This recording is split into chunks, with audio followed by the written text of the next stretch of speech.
बहन जी नमस्कार। नमस्ते जी। बहन जी क्या नाम है आपका? सर मेरा नाम है सीमा रुइल। सीमा जी कहाँ से आए हैं आप?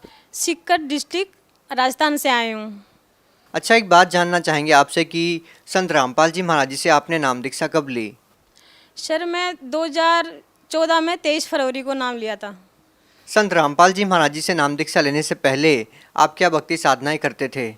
जैसे आम लोग करते हैं वही हम भक्ति करते थे शुरू से। जो भी देवी देवताओं की, शिव जी की, हनुमान जी की जो भी भक्ति करते हैं वही सब हम करते थे। जो हमारे मम्मी पापा जो भी करते थे वही हम सबको भक्ति करते थे। आपने संत रामपाल जी महाराज जी से नाम दीक्षा क्यों ली? क्योंकि मैं बहुत ज़्यादा बीमार रहती थी, इसलिए मैंने संत रामपाल जी महाराज जी से नाम दीक्षा ली थी। क्या बीमारी थी आपको? क्या हुआ आपके साथ? सर जो मैं मेरी स्टोरी को याद करती हूँ ना, तो मेरी आत्मा बिल्कुल कांप जाती है। आपको मैं बताना चाहूँगी कि मैं इतनी ज़्यादा प्रॉब्लम थी मेरे, इतनी ज़्यादा मैंने लाखों रुपए करोड़ों रुपए मैंने बर्बाद किए मेरी इसी प्रॉब्लम पे, फिर भी मेरे कोई आराम नहीं मिला। क्या बीमारी थी आपको और क्या क्या आपने किया? मेरी बीमारी का पता ही नहीं चला। मैं जैसे झाड़ फूंक के गई तो उनने बोला कि इसमें भूत है। जैसे डॉक्टर के पास गई, डॉक्टर ने बोला इसमें पाइल्स है। और मेरे लूज मोशन इतने हो रहे थे, बार बार दिन में 10 बार, रात को 10 बार लूज मोशन के साथ मेरे ब्लीडिंग होती थी। इतना ब्लड निकलता था, इतना ब्लड। मैं इतनी कमज़ोर हो गई थी, इतनी ज़्यादा कमज़ोर हो गई थी। किसी ने बोला इसके पाइल्स है, किसी ने बोला इसमें 3 भूत है, किसी ने बोला इसके नज़र लगी। हमने सब कुछ करवाया, झाड़ फूंक भी करवाई और पाइल्स का भी इलाज करवाया। पाइल्स के वो इंजेक्शन लगाते थे मेरे लेटरिन के रास्ते में, मैंने वो भी लगवाए। उससे मेरे और ज़्यादा प्रॉब्लम बढ़ती गई और कोई आराम नहीं मिला। कहीं काली माता के गए थे, उसने बोला कि इसका अगर आपको कालजा बचाना है तेरा तो तेरे को बकरे का कालजा खाना पड़ेगा। मैंने बोला ठीक है, मैं वो भी खा लूँगी, अगर मेरा कालजा बच जाएगा तो मैं वो भी खा सकती हूँ। तो मैंने 4 दिन मेरे को बकरे का कालजा खिलाया और 5 दिन तक बकरा बना हुआ मेरे को वो खिलाया। फिर भी मेरे कोई आराम नहीं मिला था। फिर भी मैं और ज़्यादा प्रॉब्लम थी, मेरे और ज़्यादा प्रॉब्लम बढ़ गई थी। हॉस्पिटल में लेके गए तो उसने बोला कि इसके टीबी है। तो मैंने टीबी की दवाई खाई। दो महीने मैंने टीबी की दवाई खाई, उससे मैं इतनी वीक हो गई थी। फिर मेरी इतनी वो बिल्कुल वेन वैन चलना भी बिल्कुल बंद हो गया था। फिर वो सीकर में मेरे को एडमिट कराया एकदम से कि भाई इसकी क्या हो गया, ये तो ख़त्म हो गई, वो हो गई। फिर सीकर वालों ने बोला कि इसको इतनी अभी इसकी 28 केजी वेट है इसको, और इतनी भारी पावर की आप उसको दवाई दे रखे हो तो ये तो होएगी ख़त्म। तो मेरे को इसको मेरे पापा को और हस्बैंड को बोला कि इसको जल्दी आप जयपुर लेके जाओ, नहीं तो ये नहीं जिएगी। अगर दुर्लभ जो हॉस्पिटल में आप एडमिट नहीं कराओगे तो ये नहीं जिएगी। 1 घंटे में आप जयपुर पहुँचा दोगे तो ये जी जाएगी।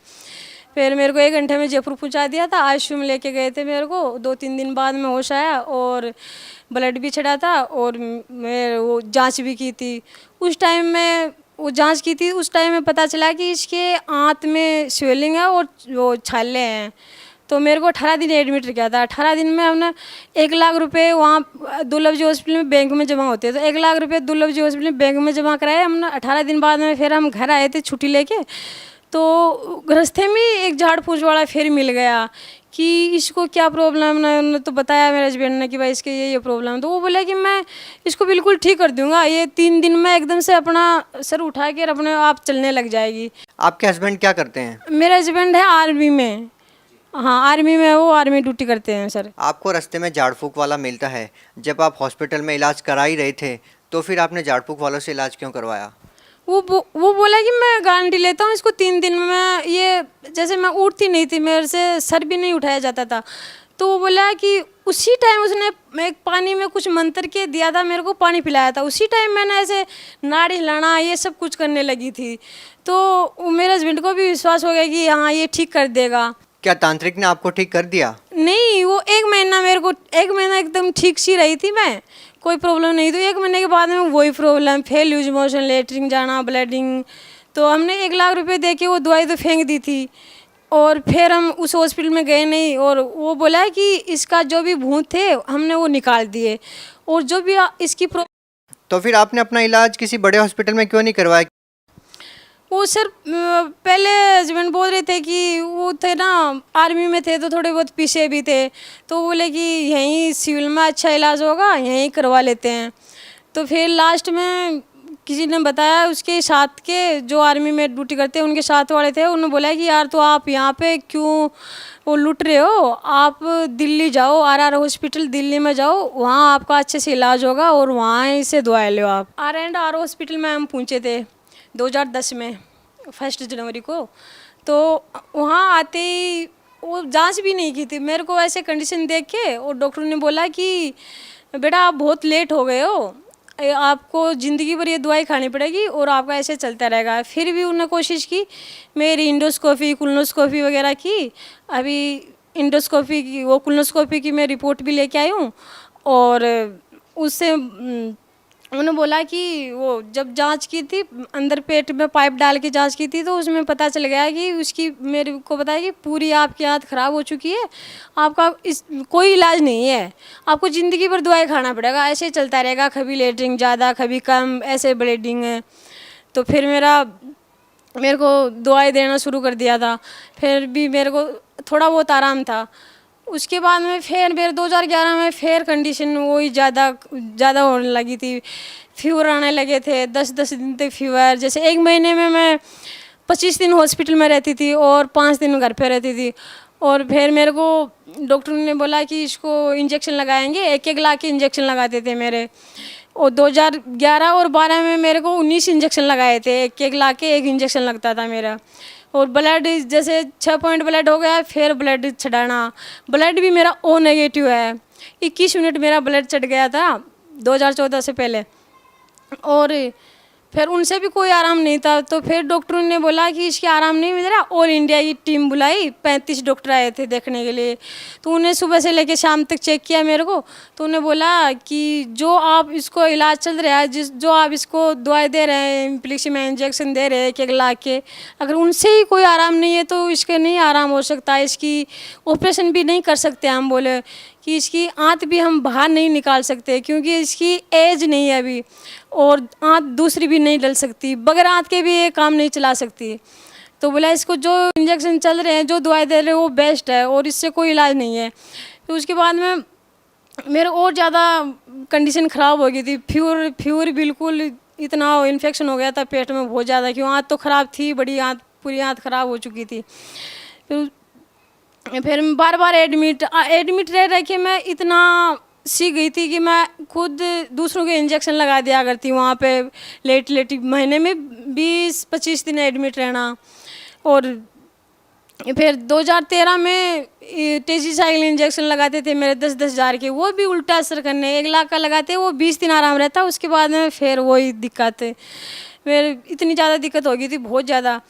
फिर 2013 में वो बताया था मेरे हस्बैंड को कि भाई ये हमने जो भी इलाज करना है वो कर दिया, जो भी इसका इलाज कर रहे हैं, दवाई दे रहे हैं, एंटीबायोटिक दे रहे हैं, वो सब उसका उल्टा असर कर रही है। तो इसलिए आपको जहाँ भी इसको ले जाना है, जहाँ भी आपकी संतुष्टि है वहाँ ले जा सकते हैं। हमने जो भी इलाज करना है इसका कर दिया, ये बचेगी नहीं, इसकी कभी भी आंत फट सकती है, कभी भी ये मर सकती है। आप जहाँ भी इसको ले जाना चाहो ले जा सकते हो, हमने जो भी इसका इलाज करना है कर लिया। बहन जी, आपको ऑल इंडिया के टॉप मोस्ट 35 डॉक्टर आपको देख चुके थे और उन्होंने भी आपके पति को जवाब दे दिया था कि अब इनका जो इलाज था हमने इस लेवल तक कर दिया है कि अब आगे इनके लिए कोई भी चारा नहीं बचता है और आगे इनके लिए इलाज अब कोई भी नहीं है। फिर इसके बाद आपने क्या किया और फिर आप संत रामपाल जी महाराज जी के शरण में कैसे पहुँचे? जी मैं एडमिट थी तो मेरे हस्बैंड को बता दिया था डॉक्टर ने कि भाई ये ख़त्म होगी। तो अगर जिस इंसान को ऐसे बता दे कि भाई तेरी वाइफ ख़त्म होगी तो उसको तो आपको पता ही है कैसा वो महसूस होगा। तो वो ऐसे दवाई लेने, उसी हॉस्पिटल में दवाई मिलती है तो साइड में दवाई लेने गए थे, तो उन्हें वहाँ कोई उस आर्मी का ही था भगत, तो उसने बोला कि आप दुखी से दिख रहे हो मेरे को। तो बोले, मेरे हस्बैंड बोले कि हाँ यार मैं दुखी हूँ, मेरी ऐसे वाइफ की ऐसी प्रॉब्लम है और डॉक्टर ने ऐसे बता दिया, जवाब दे दिया, मैं क्या करूँ, अभी जितनी मेरे को सेवा करनी है मैं तो करूँगा। अभी मैं तो बचा नहीं सकता, नए डॉक्टर बचा सकते हैं, हमारे कोई बस की बात नहीं है बोलो इसको बचाना। तो वो बोला कि यार एक बार मेरे कहने से आप जहाँ बोले हो वहाँ जाना, बरवाड़ा आश्रम में जाना, और आप साधना चैनल पे 7:30 से 8:30 तक प्रोग्राम आता है, वो देखना आप। किसका प्रोग्राम आता था? संत रामपाल जी महाराज का बोले प्रोग्राम आता है, और वो 7:30 से 8:30 तक प्रोग्राम आता है, तो वो देखना आप। और एक बार मेरे कहने से वहाँ जाना। तो ये बोले कि यार मैं इनके चक्रों में बहुत गिर लिया, फिर लिया, हमने सब जगह वो गए, देवी देवताओं के हम सब चक्कर काट लिए, भगवान तो बोले है ही नहीं। तो बोले ठीक है तेरे कहने से मैं चला जाऊँगा, अगर ठीक है बच जाएगी तो। फिर हमने सत्संग सुना, थोड़ा बहुत ज्ञान समझ में आया, और बोला कि मेरा तो ऐसे है कि चलो हम चलते हैं बरवाड़ा आश्रम में। फिर मेरे को गाड़ी में लेके बरवाड़ा आश्रम में लेके गए। तो आश्रम में जाते ही बोला कि भाई आपको ये नाम दिया जाएगा, ये नियम है, जो भी नियम है। तो हमने संत रामपाल जी महाराज से नाम दीक्षा ले ली थी। फिर तो क्या संत रामपाल जी महाराज जी से नाम दीक्षा लेने के बाद आपकी वो बीमारी ठीक हुई जो ऑल इंडिया के टॉप मोस्ट 35 डॉक्टर भी ठीक नहीं कर पाए? संत रामपाल जी महाराज से नाम दीक्षा लेने के बाद में मेरे को लाभ मैं बताती हूँ, इतने लाभ मिले मैं बता नहीं सकती, इतने लाभ मिले मेरे को बहुत ज़्यादा। संत रामपाल जी महाराज जी नाम दीक्षा लेने के बाद में मेरे को तुरंत डॉक्टर ने बोला था कि इसकी ये नहीं बचेगी, इसकी आंत पेट फट के और ख़त्म हो जाएगी। तो मेरे वही हुआ था, मेरा पेट फूट गया था। मैं आपको दिखाती हूँ, मेरा यहाँ से डॉक्टर बोल रहे थे कि इसका ऑपरेशन नहीं हो सकता, नहीं इसका अभी एज नहीं है। मेरा 28 kg वेट था, और 28 kg वेट से मेरा 54 kg वेट हो गया। आप ही अंदाज़ा लगा सकते हो कि इसका कितना आराम मिला है, कितना नहीं मिला है। उसके बाद में मेरा ऑपरेशन किया, और 8 घंटा मेरा ऑपरेशन चला। तो डॉक्टर ने, वही डॉक्टर बोल रहे थे कि इसकी पूरी आंत ख़राब हो चुकी है, कभी भी ख़त्म हो सकती है। और वही डॉक्टर ऑपरेशन करके लेके आए थे। तो वो डॉक्टर बोल रहे थे कि डॉक्टर खुद आप देख के मेरे को हैरान हो गए कि इतना बड़ा चमत्कार कैसे हो गया, इसकी तो पूरी आंत ख़राब हो चुकी थी, ये कैसे हो सकता है, इसकी पूरी आंत अंदर बिल्कुल 16 साल की बच्ची की आंत कैसे हो सकती है, ये तो एक चमत्कार ही है। सर सबसे बड़ी हैरानी की तो ये बात है कि मेरी पूरी आंतें ख़राब, और उसके साथ में मेरे प्रेगनेंसी, और वो भी बेटी, और एकदम स्वस्थ है। ये जो आपके हाथ में रिपोर्ट है, ये कहाँ की रिपोर्ट है? पहले आप अपनी रिपोर्ट दिखाइए। जी, R&R हॉस्पिटल की रिपोर्ट है, और ये 2010 और 12 की वो है जो मेरी कोलोनोस्कोपी की थी, कि डॉक्टर ने बताया था कि इसकी पूरी आंतें ख़राब हो चुकी है। वो रिपोर्ट मैं लेके आई हूँ। हमारे कैमरे में दिखाएं। देखो मेरी आंतें कैसे अंदर से ख़राब हो चुकी है, पूरी आंत ख़राब हो चुकी थी, कैसे छाले छाले ब्लड वो आप देख सकते हो। ये 2010 की रिपोर्ट है, ये 2012 की रिपोर्ट है। ये आर्मी हॉस्पिटल है? हाँ जी, ये आर्मी हॉस्पिटल है, धौलाकुआं के पास में, R&R हॉस्पिटल, दिल्ली कैंट में। किस डॉक्टर ने आपका इलाज किया ये कर्नल डॉक्टर राहुल जैन ने। और अब आप अपनी बेटी से मिलवाइए, रिपोर्ट रख दीजिए। अपनी बेटी को उठा करके हमारे दर्शकों से मिलवाइए कि आपकी जो बेटी है अभी कितने साल की हो चुकी है। जी ना जी, ये मेरी बेटी है, और अभी ये 3.5 साल की हो गई है, और बिल्कुल स्वस्थ है। संत रामपाल जी महाराज की दया से ही ये स्वस्थ है बिल्कुल। जी, ये भी हैरान करने वाली बात है कि आपकी आंतें बाहर हैं, फटी हुई है, निकली हुई है, फिर भी आपने अपनी बेटी को ऐसे गोद में उठा लिया है। इसका वेट कितना है? इसका वेट है, अभी कई दिन पहले मैंने चेक किया था तो 16 kg वेट है। पर अभी ये संत रामपाल जी महाराज की दया से मेरे को बिल्कुल ही महसूस नहीं हो रहा कि मैं इसको गोद में ले रखी हूँ, और मेरे को पता ही नहीं चल रहा कि मेरी आंतें भी बाहर है। आप प्लीज़ इनको नीचे उतार दीजिए। हमारे को बल्कि डर लग रहा है कि आपकी आंतें बाहर हैं, फिर भी आप इतना वेट कैसे उठा पा रहे हैं, और ये अपने आप में ही हैरान करने वाली बात है। संत रामपाल जी महाराज जी से नाम दीक्षा लेने के बाद आपकी जो बेटी थी गर्भ में, वो बिल्कुल सुरक्षित है अब, और आपके साथ भी है 3 साल से। आप भी बिल्कुल स्वस्थ है। आप भगत समाज को क्या कहना चाहेंगे और क्या बताना चाहेंगे संत रामपाल जी महाराज जी के बारे में? भगत समाज को मैं यही बताना चाहूँगी कि संदेश देने लायक तो नहीं हूँ, मैं हाथ जोड़ के प्रार्थना करती हूँ कि जो भी मेरे भाई बहन सुन रहे हैं, संत रामपाल जी महाराज का सत्संग सुन रहे हैं, जो भी बुक दे रहे हैं, वो सब अपना मनुष्य जन्म दुर्लभ है, मिले न बारंबार, तरवर से पत्ता टूट गिरे भव न लगता दार। क्यों मनुष्य जन्म 84 लाख योनियों में एक बार मिलता है, तो वो भक्ति करने के लिए मिलता है। ये नहीं कि वो अपना बस बच्चा करा, अपना पालन पोषण किया और गंवा दिया, बस हम हमारा तो हो गया काम। ये तो पशु पक्षी भी करते हैं, सब गाय भैंस ये तो सब वो भी करते हैं कि अपने बच्चों का लालन पोषण करना है। देखिए, आपकी बेटी और आप दोनों ही मौत के मुंह से निकले हैं और आपका कहना है कि संत रामपाल जी महाराज जी की दया से ये सब हुआ है, लेकिन वो संत आज जेल में है। क्या कहना चाहेंगे इस बारे में आप? वो कहीं भी हो, संत रामपाल जी महाराज हमारे साथ रहते हैं, हर पल पल में हमारे साथ रहते हैं। वो जेल में तो हम हैं, संत रामपाल जी महाराज तो हमारे साथ रहते हैं। उनके ऊपर जो आरोप लगे हैं उनके बारे में क्या कहना चाहेंगे? वो सब झूठे आरोप लगाए गए हैं। जैसे हम सरकार से प्रार्थना करते हैं कि हमारी सीबीआई जांच करो, तो वो सीबीआई जांच क्यों नहीं करे? सरकार से यही है कि हमारी सीबीआई जांच करो, अगर हम झूठे हैं तो हमारे को फांसी लगा दो। देखिए, आपको संत रामपाल जी महाराज जी से जुड़े हुए बहुत कम समय हुआ था और वो जेल में चले गए। उसके बाद भी आपका संत रामपाल जी महाराज जी के प्रति ऐसा भाव है, उनके प्रति आपकी बहुत आस्था है, इसके पीछे क्या कारण है? सर मैं ये कहना चाहूँगी, कोटी को क्या चाहिए काया, निर्धन को क्या चाहिए माया। और जो आर्थिक रूप से जो भी परेशानी है, जो भी शारीरिक रूप से परेशानी है, वो सब संत रामपाल जी महाराज के पास पूरा इलाज है इनके बारे में। जो आपके पति है वो पहले मानते नहीं थे, वो आस्तिक नहीं थे, एक तरह से वो नास्तिक हो चुके थे, वो मानते नहीं थे कि भगवान है, वो कहते थे कि भगवान नाम की कोई चीज़ ही नहीं है। आज वो क्या मानते हैं जब आप पूर्ण रूप से स्वस्थ हो चुके हैं?